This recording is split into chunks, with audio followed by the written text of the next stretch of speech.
Today's development in the ongoing turmoil surrounding Sarah Ferguson takes the already chaotic narrative in a direction that almost nobody expected. For weeks, the public had been told that she was preparing to flee to Portugal, settling into Princess Eugenie's luxury villa for a period of privacy and distance from the growing crisis.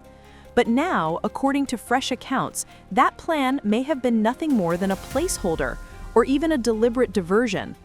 A new report suggests she has executed a complete reversal, and the details emerging around this shift are raising more questions than answers. The timing, the location, the secrecy, and the sudden construction work at Princess Beatrice's estate are all fueling speculation about what is truly unfolding behind the scenes. What is being suggested is that instead of fleeing abroad, Sarah Ferguson may be positioning herself much closer to home, both geographically and politically. This possibility has surfaced just as the fallout surrounding Andrew Mountbatten Windsor reaches a new low. Andrew has been stripped of his official status, isolated from royal duties, and cut off financially, leaving him without a meaningful role, without public standing, and in many ways without protection. Sarah, who remained deeply intertwined with him at Royal Lodge for decades, has found herself absorbed into that same fallout, losing her own title, her former influence, and the comfortable position she maintained through proximity. For the first time since the 1980s, she is reportedly facing the real prospect of having nowhere stable to live, an extraordinary shift for a woman who once occupied one of the most recognizable positions in the United Kingdom. The idea that she may soon need to pay rent, negotiate housing arrangements, or rely on the goodwill of her daughters marks a dramatic reversal of fortune. Those close to the situation have described her as anxious, unsettled, and deeply unnerved by the speed at which events have changed. Only weeks ago, it was widely circulated that Princess Eugenie had readied a room for her mother at her multi-million-pound villa in Portugal. The property, with its ocean views, tranquil setting, and privacy, appeared to offer the perfect escape for someone engulfed in a high-pressure national scandal. Reports described Sarah as on the verge of packing up her belongings and preparing for a quiet, extended stay away from the media glare and the political tension at Windsor. But a new development has changed the trajectory entirely. According to recent claims, Princess Beatrice has completed significant renovations at her Cotswolds estate, specifically focusing on the property's annex. The work includes updated stonework, repaired walls, fresh interiors. Most notably, neighbors reported that the entire road was blocked this week so crews could deliver propane canisters, a detail that suggests preparations for long-term occupancy during the cold season. For locals, this was the strongest hint yet that someone is planning to move in imminently, and speculation immediately turned towards Sarah Ferguson.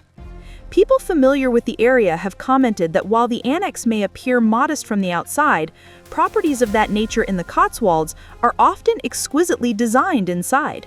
The suggestion that Sarah might settle there instead of leaving the country indicates a major recalibration in her strategy. And the choice of Beatrice, not Eugenie, adds an additional layer of intrigue.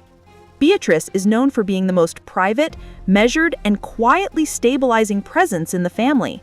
Unlike her sister, she keeps herself at a careful distance from turmoil. That she might be the one extending this level of support to her mother is significant and reveals more about their internal dynamic than the public has previously been allowed to see. Sources have long described Beatrice as the mediator between her parents, the one who tries to maintain calm when scandals surround the family. Her involvement in offering shelter suggests she may feel her mother needs close supervision, reassurance, or simply a safer environment than the upheaval Andrew's circumstances currently allow. Yet, it could also position Beatrice in direct friction with the palace, which has reportedly been trying to create distance between Sarah and the institution, while the Epstein-related public scrutiny continues to intensify. One of the most concerning threads in all of this is the claim that Sarah may be in negotiations for a major American television interview, an interview that could reportedly be substantial, emotional, and entirely unscripted. Given how catastrophic the last high-profile interview associated with this family became, reports suggest the palace is watching this development closely. Sarah's communication style is known to be candid, often emotional, and sometimes unpredictable. She has a history of sharing more than expected, which, in a situation this sensitive, could carry serious repercussions. This is where the apparent shift from Portugal to Beatrice's estate becomes meaningful. Remaining in Britain provides visibility, influence, and proximity to the environment Sarah has always felt connected to. It also places her within reach of family members who may want to advise her, caution her, or attempt, however discreetly, to steer her away from decisions that could trigger further public fallout. Being abroad might offer distance, but it would also reduce oversight, leaving her free to act without any internal feedback or caution from those closest to the royal institution. Meanwhile, the situation between Sarah and Andrew has reportedly deteriorated significantly. Though they were long described as the most amicable divorced couple in Britain, new accounts suggest a widening emotional divide. The veil of unity that surrounded them appears to be lifting.